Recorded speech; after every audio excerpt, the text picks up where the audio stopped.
دوستو channel subscribe like اور share فرمائیں، شکریہ۔ بسم اللہ الرحمن الرحیم، الحمدللہ رب العالمین والصلاة والسلام علی خاتم النبیین۔ پاک ویوز، محمد منشا، السلام علیکم، کیسے ہیں جناب؟ آج دو باتیں ہیں جن کو تھوڑا ہم تھریش آؤٹ کرتے ہیں۔ ایک تو کہ جو پی ٹی آئی کا لاہور میں نام نہاد جلسہ تھا، کیا ہوا اور اس کے کیا نتائج ہیں، اور دوسرا کہ سپریم کورٹ میں ایک انپریسیڈنٹڈ فراڈ جس میں اپیرنٹلی اسپیکر اور 8 ججز ملوث، کمال ہے۔ تو پہلے ذرا کم سیریس بات کہ جو پی ٹی آئی کا جلسہ ہے جس کے بڑا فین فیور اور بڑا وہ جو chief minister Khyber Pakhtunkhwa chief minister گنڈا یعنی چیف منسٹر پیاز، اس نے شور ڈالا ہوا تھا، اور پی ٹی آئی کے جو یوزول اور فارمیٹ ہے ان کا کہ وہ ہمیشہ کچھ بھی نہ ہو تو شور اتنا ڈالتے ہیں کہ گویا شور قیامت برپا کرتے ہیں، آسمان کو سر پر اٹھا لیتے ہیں، ویسے ہر وقت ہی اٹھائے رکھتے ہیں جی۔ تو بہرحال لاہور میں نام نہاد پاور شو جو ہے وہ چند سو بندے اکٹھے ہوئے، اور ایک دو یعنی بیرسٹر گور وغیرہ کوئی ایک آدھ اور کے علاوہ کوئی جلسے تک پہنچ ہی نہ سکا۔ بعض لوگوں کا یہ امپریشن ہے کہ شاید حکومت نے رکاوٹیں کھڑی کی، لیکن اس میں یہ پارشل بات ہے۔ اصل میں کیونکہ کوئی ایک فارمیڈیبل شو تھا نہیں، کوئی امپریسو گیدرنگ نہیں تھی، تو بہت سارے جو ان کے نام نہاد لیڈر ہیں وہ راستے میں ہی ادھر ادھر ہوتے رہے، انکلوڈنگ وہ چیف منسٹر پیاز جو ہے۔ تو وہ پہنچے ہی تب جب جلسہ ختم ہو چکا تھا۔ اب انہیں کیونکہ ایز یوزول پریکٹس وہ جو ان کا ٹریک ریکارڈ ہے کہ وہ جو پہلے دی گئی شرائط ہوتی ہیں جس کے باقاعدہ حکومت کے ساتھ معاہدہ ہوتا ہے کہ ان ٹرمز اینڈ کنڈیشنز پر ہمیں جلسے کی اجازت فلاں جگہ دی جائے، وہ اس کو عموماً پرسو نہیں کرتے، اس پر عمل نہیں کرتے، اور وہاں پر بک اور بکواس بازی پر انحصار کرتے ہیں، اور یہ یعنی اس قسم کے ڈائلاگ بولتے ہیں، ہم نہیں چھوڑیں گے اور میں خود چھڑوا لوں گا آ کے وغیرہ وغیرہ۔ تو اس دفعہ یہ کیونکہ بہت ہی معمولی لوگ اکٹھے تھے اور یہ انہیں نظر آ رہا تھا کہ اس لیے کہ وہ جو گنڈے کے ساتھ کچھ لوگ آئے تھے وہ بھی برائے نام سے تھے، چند گاڑیاں تھیں، اور ظاہر ہے محض گاڑیوں سے تو نہیں جلسہ ہوتا، لوگ بھی ہونے ضروری ہیں، تو نہ ہی کوئی لوکل گیدرنگ جو ہے وہ برائے نام سے کوئی چند ایک لوگ ہوں گے، تو اس وجہ سے وہ پہنچے ہی نہیں ہیں، درمیان میں ہی وہ ادھر ادھر ہوتے رہے ڈیلنگ ٹیکٹکس کے، اور ساتھ ہی حکومت نے یہ کیا ہے کہ جو ٹائم دیا تھا 6 بجے شام کا، عین اس وقت وہاں پر انتظامیہ پہنچی اور انہوں نے کہا کہ اپنا بوری بسترا تو چکو جی۔ تو اس سلسلے میں وہ کہتے ہیں نا کہ بارکنگ ڈاگز سیلڈم بائٹ، یعنی جو بھونکتا کتا ہے وہ کم ہی کاٹتا ہے۔ اب کیونکہ چیف منسٹر گنڈا جو ہے وہ بہرحال ایک بارکنگ ڈاگ ہے، ظاہر ہے وہ بعض اوقات جن پر بارک کرتا ہے ان سے بھی صلاح مشورہ کیا ہوتا ہے، اور بعض اوقات ان کے گھر ان کے دفتر میں جا کر ان کے پاؤں پڑتا ہے، لیکن ساتھ یہ ڈائلاگ بازی بھی کرتا ہے۔ تو اس دفعہ اسے وہ بارکنگ کا موقع بھی نہیں ملا، اور ظاہر ہے بارکنگ ہی ان کی یعنی اصل وہ جو کہتے ہیں نا سٹرانگ پوائنٹ ہے۔ تو اس وجہ سے وہ گویا جلسہ انتہائی شرمناک حد تک ناکام رہا۔ وہ غالب نے کہا تھا نا کہ تھی خبر گرم کہ غالب کے اڑیں گے پرزے دیکھنے ہم بھی گئے تھے پر تماشا نہ ہوا، یا وہ حیدر علی آتش کا شعر ہے کہ بڑا شور سنتے تھے پہلو میں دل کا جو چیرا تو ایک قطرہ خون نہ نکلا، یعنی وہ ایک ایبسولوٹ فلاپ شو تھا۔ اب اس کی کنسیکوینسز کیا ہیں؟ اس کی کنسیکوینسز خود ان کے بیرسٹر گوہر کی زبانی ہی میرے خیال کافی ہیں کہ وہ یہ کہتا ہے کہ آئندہ کوئی جلسے کا پروگرام نہیں ہے۔ کراچی میں کہتے تھے ہم نے کرنا ہے وہاں کی گویا یوتھیاپا اور کتیاپا اور سیاپا کی جو پارٹی ہے، تو انہوں نے کوئی اس کے لیے تیاری نہیں کی، اس لیے ہم کوئی جلسہ نہیں کریں گے. یعنی پچھلے اسلام آباد والی بک بک کے بعد تو انہوں نے کہا کہ ہم لاہور میں یہ کر دیں گے اور وہ کر دیں گے. اب وہ برائے نام سا وہ ٹوپی ڈرامہ بھی گویا اس کے لیے بھی وہ فیڈ اپ ہو گئے ہیں. اور ایک حنیف عباسی کے بقول بات یہ بھی ہے کہ خود بارکنگ گنڈا پور جو ہے وہ اس نے درخواست کی اپنے پیشوا سے نیازی قذاب سے کہ اس جلسے سے میری جان چھڑائیں، ہمیں معاف کر دیں. لیکن اس نے نیازی قذاب نے سختی سے کہا کہ جلسہ ضرور ہوگا اور تم نے شو کرنا ہے، لیکن وہ اس کے باوجود وہاں پر پہنچ ہی نہیں سکا. گویا جلسہ جب انتظامیہ نے ختم کر دیا، جو چند لوگ تھے وہ بھی چلے گئے، تو وہ جلسے گاہ کی زیارت کے لیے جو بارکنگ گنڈا پور ہے وہاں پہنچا اور اس طرح ہلکا سا بھونک کے واپس آ گیا. تو یہ ان کے حالات ہیں. یعنی اب ان کا وہ جو ایک ڈرامہ بازی کا اسٹیمنا ہے وہ بھی گویا بڑا نازک حالات میں ہے. تو اب دوسری بات کرتے ہیں زیادہ سنجیدہ جو ہے کہ سپریم کورٹ میں بہت بڑا فراڈ. امیجن کریں کہ ایک عام دفتر جو چھوٹے لیول کا کسی محکمے میں ہو، اس کے حالات کیا یعنی ہو سکتے ہیں. یہ بات وہاں بھی امیجن کرنی بڑی مشکل ہے. یہ تو آپ نے وہ مخصوص سیٹوں والے فیصلے کے حوالے سے یہ جو الیکشن کمیشن کی درخواست ہے گویا گائیڈنس کی یا اس فیصلے کی وضاحت کی کہ کس نے ویریفائی کرنا ہے کہ یہ یعنی وہ جو دیتے ہیں نا ڈکلریشن ایم این ایز یا جو بھی نمائندے الیکٹ ہوتے ہیں کہ ہمارا فلاں پارٹی سے تعلق ہے، جو کہ ایک گویا زبردستی ایک دوبارہ پریکٹس کروائی گئی جو آلریڈی فنش تھی اور فائنل تھی سپریم کورٹ کے 12 جولائی والے فیصلے وہ 8 ججز کے حوالے سے. تو الیکشن کمیشن نے اس کی وضاحت کے لیے یہ درخواست دی کہ ہمیں حضور یہ بتائیں کہ جب ہم نے ان کے پارٹی سٹرکچر کو جانتے ہی نہیں ہے، کوئی پارٹی سٹرکچر ہے ہی نہیں، تو یہ جو ڈکلیریشن دیں گے کہ ہمارا پی ٹی آئی سے تعلق ہے، اس کو ویریفائی کون کرے گا؟ عام طور پر تو ظاہر ہے جب اسٹرکچر موجود ہو تو سیکریٹری جنرل یا پریزیڈنٹ وغیرہ جو بھی اس پارٹی کی جو ایک اس کا اسٹرکچر ہوتا ہے وہ کسی کو نامینیٹ کر دیتے ہیں کہ یہ پریزیڈنٹ کا ہوگا، چیئرمین کا ہوگا، یا سیکریٹری جنرل اس کو ویریفائی کریں گے یا کسی اور نمائندے کو وہ کہہ دیتے ہیں اور الیکشن کمیشن کو کمیونیکیٹ کر دیتے ہیں. پھر وہ ویریفائی کر دیتا ہے کہ ہاں انہوں نے یہ ڈکلریشن جمع کرایا ہے وہ درست ہے اور یہ ہماری پارٹی سے ہی ہے. گویا یہ ایک لیگل فارمیلٹی ہے، اس کے بغیر کام چل نہیں سکتا. تو کیونکہ الیکشن کمیشن نے ان کے الیکشن کو ایکسیپٹ نہیں کیا تھا تو اب یہ وضاحت ضروری تھی. لیکن ججز نے اس پر کیا فراڈ کیا، یہ جو 14 ستمبر کو انہوں نے اپنے ہاتھ شارٹ آرڈر ایشو کیا کہ دیکھیں یہ کیا ہے، کہ دیکھیں الیکشن کمیشن جو ہے ہمیں چکر دے رہا ہے اور اس کی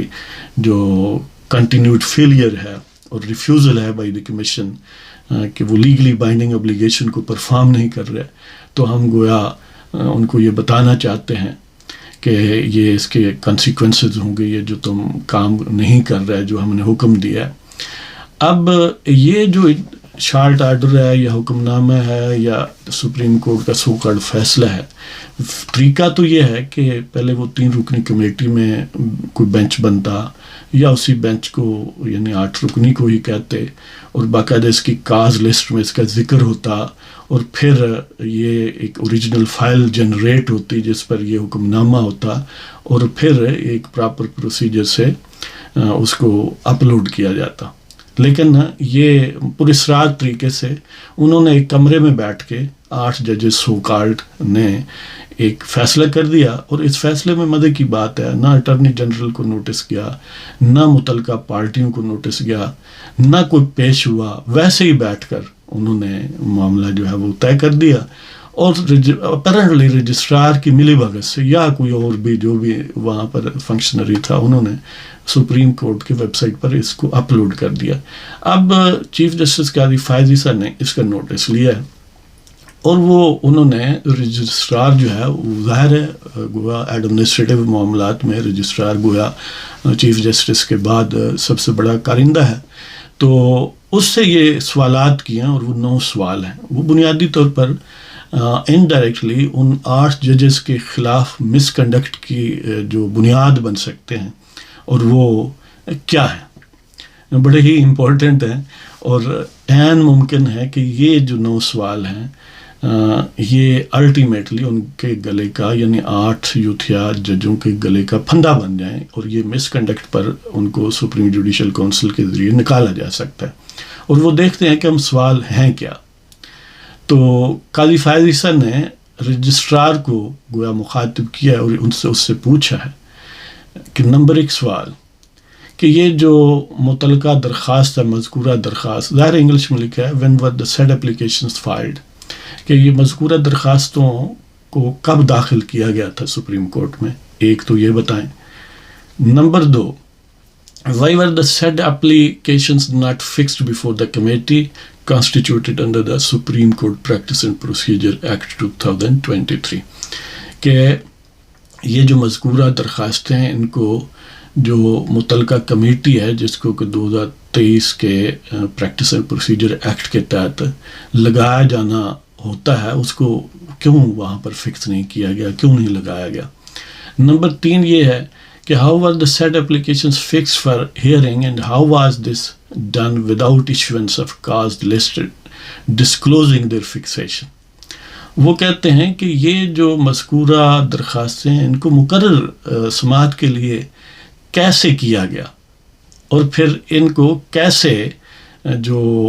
کاز لسٹ میں ڈسکلوز کرنا ہوتا ہے کہ ان کو فکس کر دیا گیا، وہاں پر ڈسکلوز کیوں نہیں کیا گیا، گویا کاز لسٹ میں جو فہرست ہے مقدمات کی کہ آج ان کو سننا ہے اس میں اس کا کیوں ذکر نہیں آیا۔ اس طرح وہ چوتھا کویشچن ہے کہ did the office issue notices to the parties and to the attorney general for Pakistan.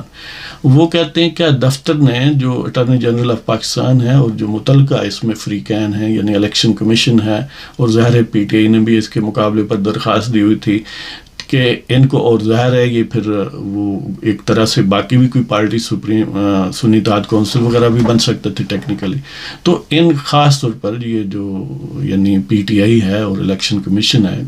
ان کو نوٹسز جو ہیں وہ کیوں نہیں ایشو کیے گئے، یا کہ ایشو کیے گئے ہیں یا نہیں، یہ پوچھا ہے۔ اس طرح 5واں کویشچن ہے ان وچ court room chamber or the applications heard and by whom۔ یہ بہت عام بات ہے کہ وہ کہتے ہیں کہ کس کورٹ روم میں ان درخواستوں کی سماعت ہوئی اور کس نے کی، یعنی اب ظاہر 8 ججز کا نام آئے گا۔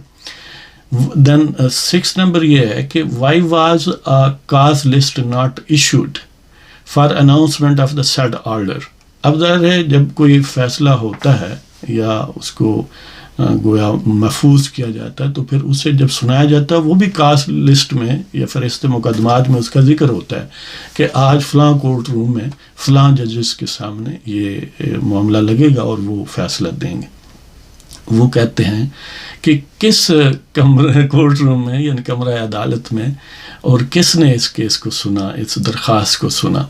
اور پھر جی وہ ہے کہ نیکسٹ کویشچن ہے کہ why was the cause list not issued for announcement of the said order. ہاں یہ اس کا تو ہم تذکرہ کر چکے۔ 7واں نمبر ہے why was said order not fixed for announcement, کہ جو مذکورہ حکم ہے اس کو یعنی اعلان کرنے کے لیے یا اس کو پبلک کرنے کے لیے کیوں مقرر نہیں کیا گیا۔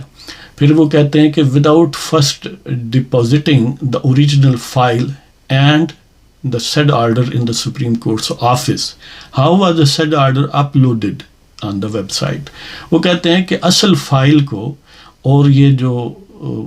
حکم نامہ تھا اس کو سپریم کورٹ میں دفتر میں باقاعدہ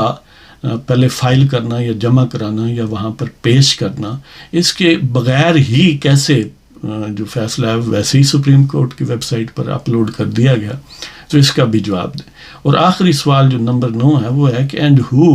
directed the uploading of the said order on the supreme court's website. وہ کہتے ہیں سپریم کورٹ کی ویب سائٹ پر اس آرڈر کو اپلوڈ کرنے کا حکم کس نے دیا۔ تو یہ 9 سوالات ہیں اور یہ بڑے کمپریہنسو قسم کے گویا چارج شیٹ ہے جو الٹیمیٹلی سپریم جوڈیشل کونسل میں ان 8 ججز کے خلاف جا سکتی ہے۔ اب ظاہر ہے یہ اپنا سپریم کورٹ کے چیف جسٹس اور پھر بڑی حد تک جو اٹارنی جنرل یا حکومت ہے یہ ان کے عزم پر ڈپینڈ کرتا ہے. اس میں صرف ایک ہی ڈیفیکلٹی ہے کہ کیونکہ 8 ہیں، ظاہر ایک خاصے تعداد ہے نا، گویا یہ ایک یعنی ہول سیل یوتھیاپے کو ڈسٹ بن میں پھینکنے والی بات ہوگی اور تھوڑی ایک قسم کا انہونی یا ایک انپریسیڈنٹڈ بات ہوگی. تو بہرحال یہ ہے کہ ان ججز نے اس جوش یوتھیاپا میں اپنے گلے کا رسا جو ہے وہ خود ہی تیار کر دیا. اب یہ قاضی فائز عیسیٰ کی ثواب دید ہے، لیکن کیونکہ ان کے پاس ٹائم بہت تھوڑا ہے، 25 اکتوبر بہت دور نہیں ہے. اگر حکومت کسی طرح سے مینج کر لیتی ہے آئینی امینڈمنٹس کو اور قاضی صاحب کو چیف جسٹس کی حیثیت سے کسی بھی صورت میں ان کا ٹینور بڑھ جاتا ہے، تو پھر ان 8 ججز کا بچنا بڑا مشکل ہے. اور پھر یہ اس میں کیونکہ یہ کمبائنڈ بات ہے، ان موسٹ پروبیبلٹی کہ یہ نہیں ہو سکتا کہ 8 میں سے 4 کو بچا لیں، 4 کو جو ہے وہ تحقیق کر دیں. یہ 8 کے 8 ہی جو ہے یہ اب دریا برد ہو سکتے ہیں. تو بہرحال یہ جو انہوں نے یوتھیاپا کے جوش میں اپنی گردنیں پیش کی ہیں، ان کو قبول کر لینا چاہیے. قاضی صاحب کو فوراً حکومت آئینی امینڈمنٹ لاتی ہے یا نہیں لاتی، آپ سے ہی کم از کم کارروائی شروع کر دینی چاہیے. اور ظاہر ہے 8 ججز کو نکال کے باقی جو سینئر موسٹ ججز ہوں گے چیف جسٹس کے بعد اور ان 8 کے علاوہ وہ جوڈیشل کونسل میں بیٹھیں گے، 3 یہ اور 2 سینئر موسٹ جو ہیں ہائی کورٹس کے ججز. تو اس طرح کم از کم یہ پروسیس انیشیٹ کر دینا چاہیے. اگر وہ 25 اکتوبر کے بعد رہ گئے تو اس کو مکمل کریں گے، نہیں بھی رہتے تو ایٹ لیسٹ یہ ریکارڈ معاملہ آ جائے کہ یہ اتنا. اب اس میں یہ تو گویا آلریڈی ایک ثابت شدہ ہے سپریم کورٹ کے اپنے ریکارڈ میں یہ مس کنڈکٹ موجود ہے، اور پبلکلی یہ یعنی اس کو اخبارات میں بھی رپورٹ کیا گیا. اور یہی پرپس تھی ان 8 یوتھیا ججز کی کہ گویا سپریم کورٹ کو ایک لافنگ سٹاک بنا دیا، اور جو 3 رکنی کمیٹی ہے یا چیف جسٹس ہے یا اوور آل سپریم کورٹ کا جو ایک فارمیٹ ہے یا ایک سٹرکچر ہے اس کو ایک قسم کا ڈسمینٹل کرنے کی کوشش کی گئی. تو سپریم کورٹ کو ڈسمینٹل کرنے کی کوشش، اور یعنی پھر تو خالہ جی کا باڑا ہے جی، جو چاہے جب چاہے اپلوڈ کر دے. یعنی عیاشی ہوگی نا کہ کوئی پوچھنے والا نہیں ہے. گویا یہ سپریم کورٹ نہیں ہے، کسی گلی کی نکڑ میں کوئی بیٹھا ہوا تماشبین ہے جو چاہے وہ ٹوپی سے برآمد کر لے. تو اسی سلسلے میں وہ 2 اشعار آپ کی خدمت پیش کرتا ہوں. ویسے یہ میں نے کمیونٹی پیج پر بھی لگایا تھے، لیکن بہرحال اس کا ثواب یہاں بھی لے لیں. کچھ دوست کہتے ہیں ثواب اور کچھ کہتے ہیں سواد، جیسا بھی ہے کچھ ثواب لے لیں کچھ سواد لے لیں. تو یوتھیا ججز کے نام یعنی یہ اشعار ان کی گویا خدمت میں ہے. یہ پنجابی اور اردو اس میں تھوڑا اس کا امتزاج ہے کہ کئی تو دشمنان وطن کے کتے ہیں، کئی تو دشمنان وطن کے کتے ہیں، بظاہر گرچہ مسند عدل کے اتے ہیں. کئی تو دشمنان وطن کے کتے ہیں، بظاہر گرچہ مسند عدل کے اتے ہیں، اور خدمت اعداء میں تو جگے ہوئے ہیں، خدمت اعداء میں تو جگے ہوئے ہیں، ضمیر مگر بے غیرتوں کے سکتے ہیں. تو بہرحال اللہ تعالیٰ انشاءاللہ پاکستان کے دشمنوں کو اسی طرح ٹریپ کر کے، اور ظاہر ہے واللہ خیر الماکرین، پاکستان کے دشمن ہمیشہ رسوا ہوں گے اور نامراد رہیں گے. تو اللہ تعالیٰ آپ سب دوستوں کو خوش و خرم رکھے اور پاکستان کو ہمیشہ تا قیامت اسے آباد رکھے، شاد رکھے. اجازت چاہتا ہوں جناب، خدا حافظ.